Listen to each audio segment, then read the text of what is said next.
on the individual growth and development plan, and then they go to the bottom of the plan.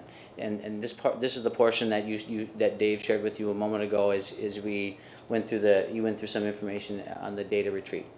On the bottom of that individual growth and development plan on the front side, what they'll do is teachers will need to reference what their data team wrote for school improvement goals. What were the goals relative to the building that they're in closing the achievement gap, or increasing the use of technology, or any sort of student-related goals.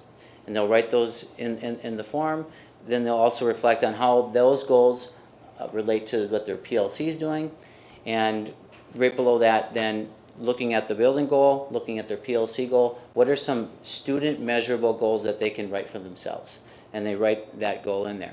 Now, push pause for a second. There are some groups where that writing a goal for them might be difficult if they're looking just at the building share goal. An example of that might be a school nurse's goals. We certainly want them to have a process and a goal that makes sense to them. And so what we've said, we put in the form, and what we've shared with principals and what principals have shared with teachers is, and licensed staff, is if there's a goal, if there isn't a school or building goal that's directly related to the roles and responsibilities of that licensed staff member, that they can create a goal in consultation with their supervisor that makes sense and that they both can agree upon. And then on the back side of that individual growth and development plan, they create a schedule on what are the activities and tasks that they're going to do throughout the year so that they can meet that goal. And we want them to plan that out at the outset of the year. There will be one formal observation, a pre-observation conference, observation, and post-observation conference. And that'll happen with the vast majority of teachers. What we have done, though, is as we've got a new instructional coach model that we're working with Steve Dunn, and Nancy's put a lot of work into. What we want to do is we want to give teachers a benefit of accessing those coaches and going through a coaching model. And so what we're offering is, and the teachers group was very excited about this, is that in lieu of going through a formal observation cycle with the principal, they can instead choose to go through a coaching regimen with one of the instructional coaches. And this would be for tenured teachers who are doing a very nice job in their roles as a teacher. And so they're eligible to do that once during the 3-year cycle, where they can use a coach instead of going through and using their building principal.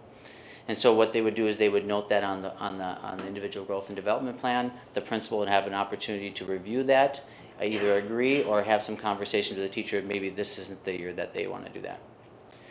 Every tenured teacher would have four informal observations, and I put in there with feedback provided, so that the principal would come in, do an informal observation, a walkthrough, or sit in at a team meeting or a PLC meeting, and then they would give some sort of feedback in written form to that teacher.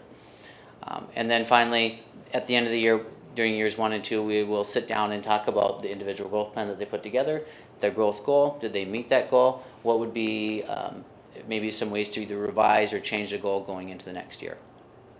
In year 3 for tenured teachers, there's two additional steps. One, they can provide their portfolio as they're leading into their summative evaluation, and then in year 3 they will receive that summative evaluation, which rates them on the Danielson rubric. Another way to look at that is simply this way.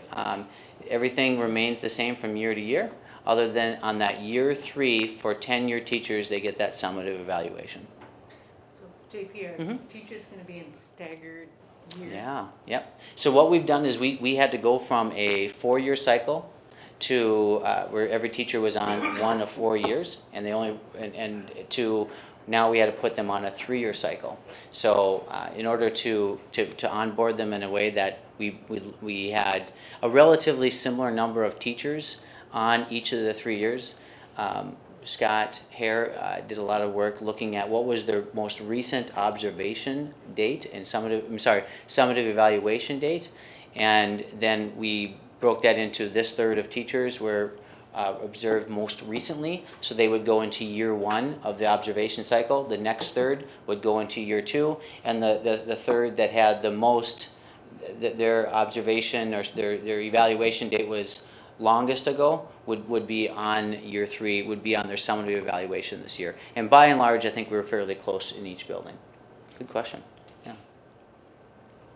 So changes for probationary staff. These are our teachers who are in their first 3 years of teaching in the state of Minnesota or have come to us from another district in Minnesota and they're probationary for 1 year. In years past, they had a 3-year probationary cycle. That has remained unchanged. They do a self-evaluation every year. What will be new is they will do the individual growth plan just as any tenure teacher will do, the same form. The one thing that we've asked there is that if you are a new teacher to teaching and new to the district, that typically that form, that individual growth plan, is filled out during September at the beginning of the year. What we're encouraging new teachers to do is to wait till they've gone through one observation cycle so they have some feedback from their principal to reflect upon when creating that individual growth plan. So we're letting them wait till that first cycle, maybe end of October, beginning of November, to create that plan. They go through 3 formal observation cycles. That's when they schedule a meeting with their principal, and the principal comes in and gives them feedback. They'll get a summative evaluation each of those 3 years. And again, the only changes here would be as part of their summative evaluation, their growth goal that they write for themselves, that student data related goal, is part of that summative evaluation, and that they have an opportunity to submit a portfolio if they think certain parts of their jobs, they can provide a portfolio on that. And here's each year, and I just kind of went through this. The probationary teachers start the year with a self-evaluation, the growth plan, 3 formal observation cycles, and similar to the tenure teachers, they will also get 4 informal observations. And again, those don't need to be classroom walkthroughs. They can be a number of different things, including their participation, or in some regards, facilitating meetings.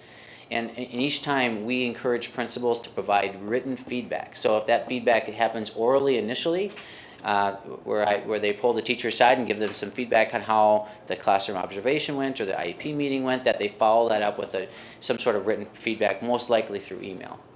At the end of the year, just like with probation, with tenure teachers, we want to sit down and take a look at that individual growth plan. Did we do, or were you able to do the things in your plan? Was your goal appropriate? Did you exceed? Did you not make your goal? Those sorts of things. Those are the conversations that principals will be having with their probationary teachers. And then each of the years, as I said, they'll get a summative evaluation. So that individual growth goal, where are we going to note that? On the summative evaluation, we currently use a system called MVAL, where we build all of our different rubrics in for counselors, for instructional coaches, for school psychologists, social workers, teachers. And in there, we have a place that we're adding where the growth goal will go into that. So at the end of the year, when they get their summative evaluation, their progress toward their growth goal will be noted right on that summative evaluation. That's a requirement from the state. And again, it's really for us not to make that growth goal overly evaluative. We want teachers throwing a goal out there, planning for that goal, making sure that goal is in alignment with what we're doing as a district and as what we're doing as a building, and then principals aligning any efforts that they can have in terms of staff development or conversations during after observations that relate to their growth goal. So, questions on the new evaluation system? How much time is it going to take for a teacher to go through this process, doing the self-evaluation? Yeah, I think the self-evaluation is going to take some teachers, if they really reflect upon it, between probably 45 and 60 minutes to do that self-evaluation. When they prepare for a classroom observation, I would say roughly about that same amount of time, 40 to 60 minutes of time to sit down and go through what we have a pre-observation form that we've used for years. That they'll go through that form, and then they meet with their principal during the observation cycle for about 30 minutes prior to the actual classroom observation, and I would say for about 30 minutes afterwards. So by and large, I would say that would be about the amount of time that they would spend. The individual growth and development plan will take them a little bit of time to work on too. Scott? I just wrote down feedback as a gift, so I think this is really pretty cool, the amount of feedback that people are going to get, which is great. I'm just, I don't know if this is a concern or just more of a question, but the consistency of the evaluations for an individual teacher over the course of the 3 years, is there an expectation that the same observer would be performing all of the evaluations, or do you expect that, because there's a number of different evaluations there, that it'll be multiple sources that'll be doing the evaluations and multiple avenues, and you're just going to sort of, run the aggregate together, or how do you plan to keep the consistency there? Yeah, from within the same year, we've talked about this, having the same evaluator within the same year. We have not talked about from year to year to year in all 3 years of the cycle, whether they would be the same principal each of the 3 years. And I think there's some pros and cons to that maybe we could talk about, and if you had some thoughts, we'd certainly listen. We are doing some of our work with Steve Dunn is going to be working on our instructional strategies, and you're popping up right now. Yeah. So that's what we're doing. We're going to be doing walkthroughs with Steve Dunn and principals, walking around, looking at what is good instruction, how do you identify that, how do you give good feedback. So Yeah, so we have a new vision of instructional coaching in the district, and we're working with a literacy consultant by the name of Steve Dunn. And he worked for 2 days with our principals this summer, and actually he's working with our instructional coaches all of this week, including our principals. One of the things he does with principals, which I love, he calls himself the principal whisperer, but they do instructional rounds. And so he'll be going into all of the buildings on Thursday and Friday, and he'll pull that building AP and principal, or multiple APs if it's at the secondary level. They'll actually go in, view lessons together, come out, debrief, talk about it. So this is something that's important, as you might guess, to our education association, as well as that consistency. And this will take time. It doesn't happen overnight, but with consistent training, because he'll be back 3 or 4 times this year to work with both our coaches and our principals, and then probably into even the following year, but less intensively, till we feel like we really have that down, and that we have internal expertise to keep that training going, because that's one of the things that occurs too with mobility and changing that. So. And the only thing that I'd add to that is we currently use MVal, a combination of MVal and Google Docs. And one of the things that we're looking at is we're moving toward a new evaluation curation tool that we can use across the district. And some of the tools that we've been looking at and evaluating have the ability to maybe can drill down to the teacher level, but also can take a look at across buildings, how are people rating as it relates to the different domains, so that if one building seems to be rating one domain significantly higher than another, then we can have those conversations about, are you just really doing a really good job of hiring, or do we have different standards by which that we're looking at that? And so right now we don't have that ability in these older tools that we have, but that's one of the things as we move to a new system for HR and finance that we might be using a different evaluation tool as well. That was my next question, so I'm good. Couple of questions. Categorically, I've heard at least 3 different positions that could deliver or do the informal, formal, and summative evaluation, if I understand correctly. You got these instructional coaches, you got the APs, and you got the principals. Is that correct? Instructional coaches are not a part of an evaluation system. They're actually the opposite. They're kind of guides on the side. And so it's a very important distinction between the two. They're simply there to work with teachers on a confidential basis, and to really kind of coach them through that important process of good instruction. So they would not be completing any observation forms or summative, etc. The only thing that they would do is verify that they did do coaching with someone. Yeah. And the one piece where that may have gotten mixed up in Steve's coaching model, he believes in coaching some of your best teachers first to raise that level of instruction. So that's who we're doing in lieu of one of your rounds with an administrator. You can use the coach. So. You have to be a teacher in good standing to volunteer, though. So the answer to the question in a given building is who can do the observations and the summative? There are 2 people in the building and 1 outside the building. The building principal and the assistant principal can do the observations and the evaluations.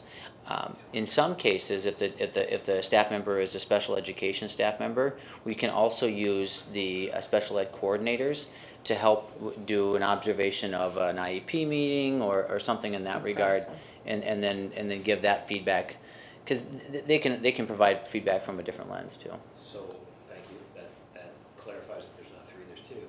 Then roughly speaking, what is the percentage of time we're gonna have our APs and principals doing just this? And the corollary is, what are they giving up to do this? Yeah. We Well, added No, I know that, that's Yeah. because we had to respond to state, but I'm still asking the question, do you have an estimate on what amount of time? How many teachers do you have in a given elementary school?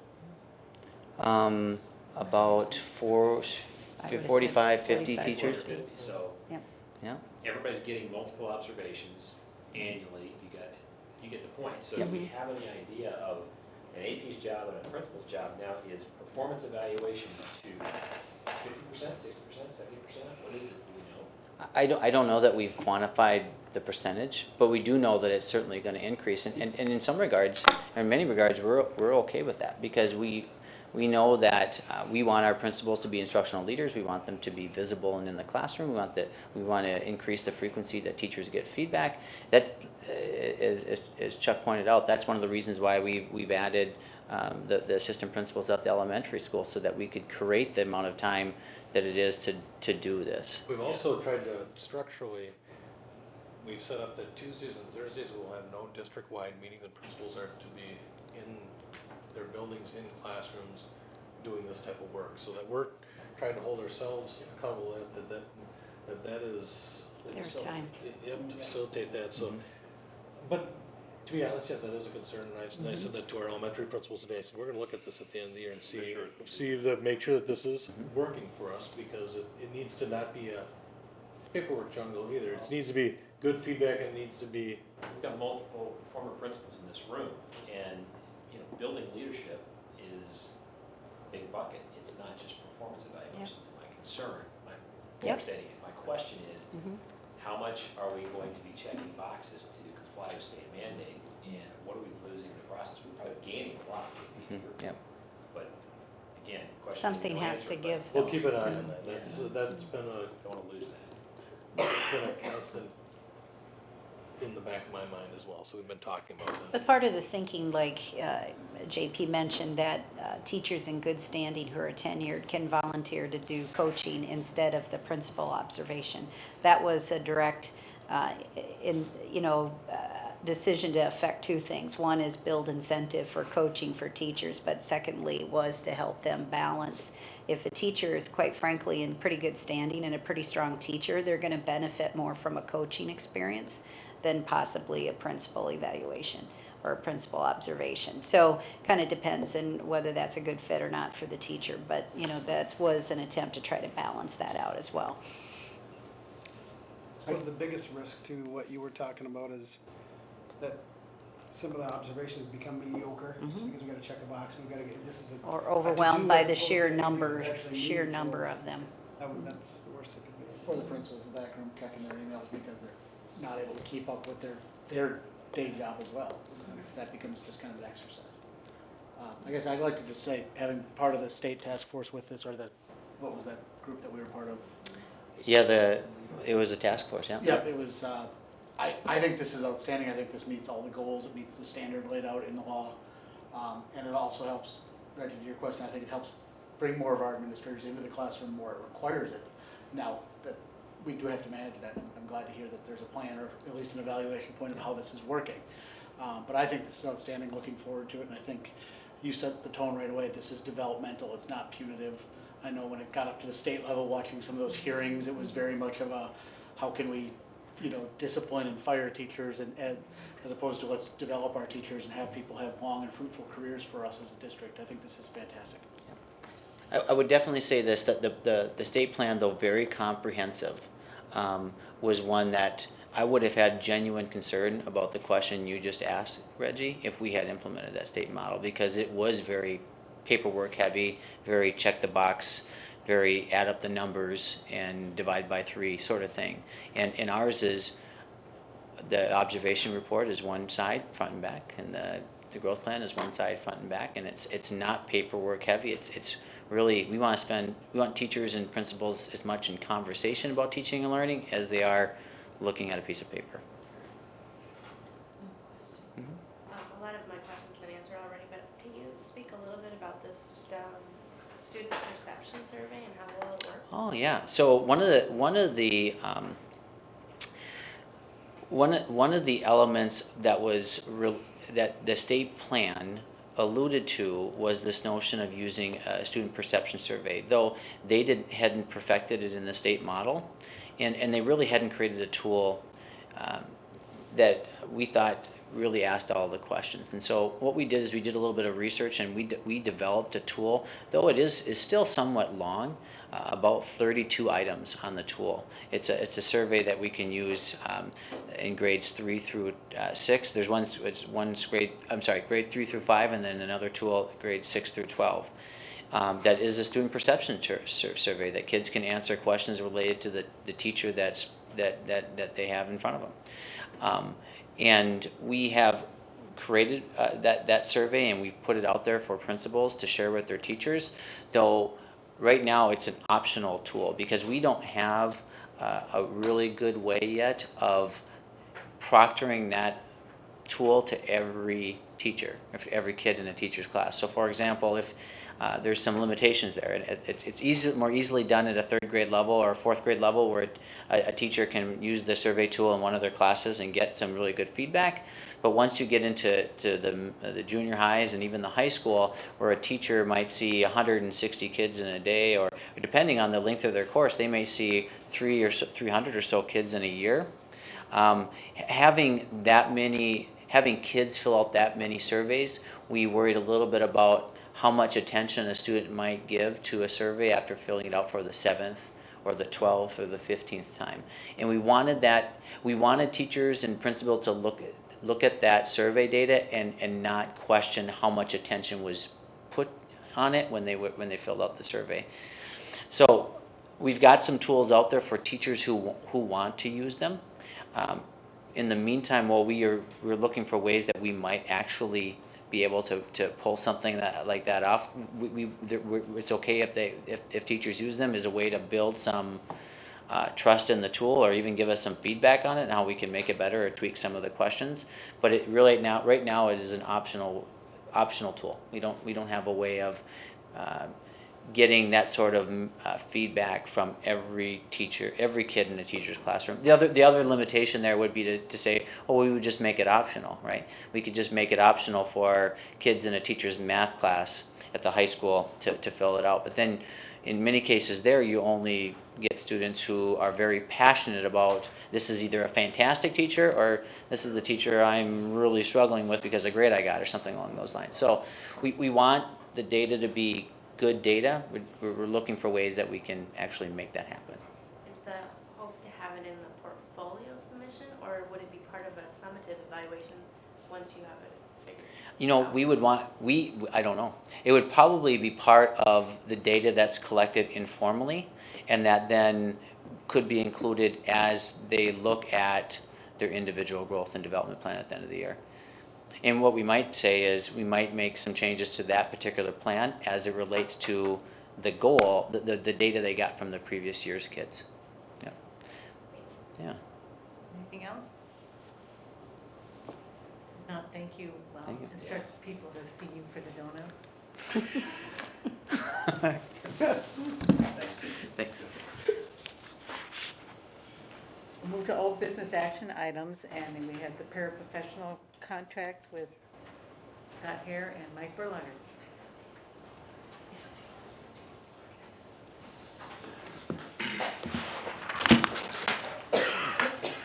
Well, I hope to keep this as short as possible. Scott did such a nice job negotiating with the paras this year that hopefully we'll be able to give you a quick summary of what we were looking at. Yeah, and I want to first thank the paraprofessionals we have working for this district. I haven't been the special services director for the last 2 years. I've gotten to know many of them, and a large percentage of our paraprofessionals are working with students with special needs. incredibly challenging job, a rewarding job. And my hat's off to them for all the hard work they do, because it's truly appreciated, their efforts and what they do for our kids here in Shakopee. Also want to give my hats off to the those that represented the paraprofessionals, very professional group, very good bargaining session in working with them. We got some good people here in Shakopee. So in your board briefs, you should have some of the highlights of what took place this year. I'm just going to quickly go through some of those highlights. One of the things that we've been working hard on is clarifying some of the pay dates. We've got some paraprofessionals that are on pay-as-you-go and others that are annualized over the year. So it's so many payments versus 26 payments across the year. So we cleaned up the language on that. Eventually we'll get to a point in time where 5% would be left on annualized, and then everybody would convert over to pay-as-you-go. We also took care of compensatory time. We really haven't been using compensatory time for a while. If they're working over their allotted hours, we're paying them for working over their allotted hours, their regular time, versus trying to keep track of all the compensatory time and the record keeping. It's just quite the burden. Every time we close a school due to weather or whatever it might be, in the HR department, there's going to be emails. Rod's going to get emails. John's going to give what's happening. So we looked at cleaning up that language as well. And one of the things that we put in there was take an emergency leave day, and I'll take a look at that a little bit later on what that means. But the other language stayed the same. Mentor stipends. We have a great group of paraprofessionals that help mentor new paraprofessionals to each building. And so you may get anywhere from 1 new paraprofessional up to 7 or 8 new paraprofessionals. I think the high school alone, Julie, what are we looking at? About 7, 8 new paras at the high school this year? Yeah, high school. So you think of the mentor that's working with those paraprofessionals and day-to-day helping them. So we've cleaned up the language on mentoring as well, and put some more procedural stuff in place. Leave of absences, that's just really working with the state of Minnesota in terms of their healthcare savings plan to get the language legal for us to be able to do that as a good benefit for those paraprofessionals that do not use up their sick days and start carrying them for, there's a nice benefit for those paraprofessionals. We had that in the contract last year, but this year we just cleaned the language up some. Yep, exactly. The next section on family sick leave, there was some statutory language that changed with that, and so all those changes make it adhere to the state statute in terms of what that means. The big section change probably this year would probably be the emergency leave, and that is really verbiage straight out of the teachers group. I think that's just a nice benefit to them to have that ability, and we tied that in then with the emergency leave that you just saw previous when buildings close, that they can use up to 2 days that emergency leave to help if because they are not getting paid unless there's a decision in the past where the superintendent has said they'll get covered that day. This really cleans up that, and I think really will help us moving forward on that. Other than that, we also changed a few things on the qualifying for CEUs. They used to have to take 50 CEUs, that's those continuing education credits, to move towards a change, extra stipend, and now they'll do that sooner with 40 CEUs. But we did that kind of working with them to clean up some other language that we needed to get out of the contract. Those were the major language changes. Any questions on those? And then also attached on that sheet showed the financial changes, very similar to other bargaining groups that we've settled so far, 1.5% on the salary schedule each of the 2 years. Insurance change, health, we put $20 a month on that, both single and family, and $10 a month on dental. Scott talked about the certification changes, so the total package over 2 years is 6.67%, right within the ballpark of where we settled other groups. We're still working with custodians, cooks, and clerical yet to finish up theirs. Yep, and some few other people like in community education. Great work. Any other questions? Just a comment, when we had the commissioner here last week, she made a comment about getting some of the paraprofessionals into the teaching path, and because they tend to be more diverse, come from different backgrounds, is there any thought to like doing some type of memorandum of understanding or something where the district would support some of these paras that want to become teachers? There is some stuff in the contract where they can use towards credits, some language where they get a stipend for, or some, not stipend, but reimbursement towards that. We haven't gone to a level than that, but I can tell you this, over the years, and I think Julie will find this just as well, is you're gonna find some excellent paraprofessionals that you're begging for them to go back and get their teaching license, because you find that they have great relationship skills with kids, they got all it takes in terms of working with kids, and we've got a couple this year that are in our classrooms that were former paraprofessionals working for us. But we don't have anything set up like that, but that's something to look into. I think we're open to doing that. Yeah. They talked to the CUBE program, I think, at St. Thomas Rose has a Yeah. program, especially for special ed teachers, that Right. they'll reimburse district or employee to get their degree. I think Minneapolis Public Schools has something going like that, Mary, that was highlighted in the Star Trib a couple months ago, maybe. I could be wrong on that, but I remember reading something regarding that. That would be a really good opportunity for the district and for the para, because especially in our special ed, Yep. they're used to working with students, Mhm. and it'd be an easy transition for them to go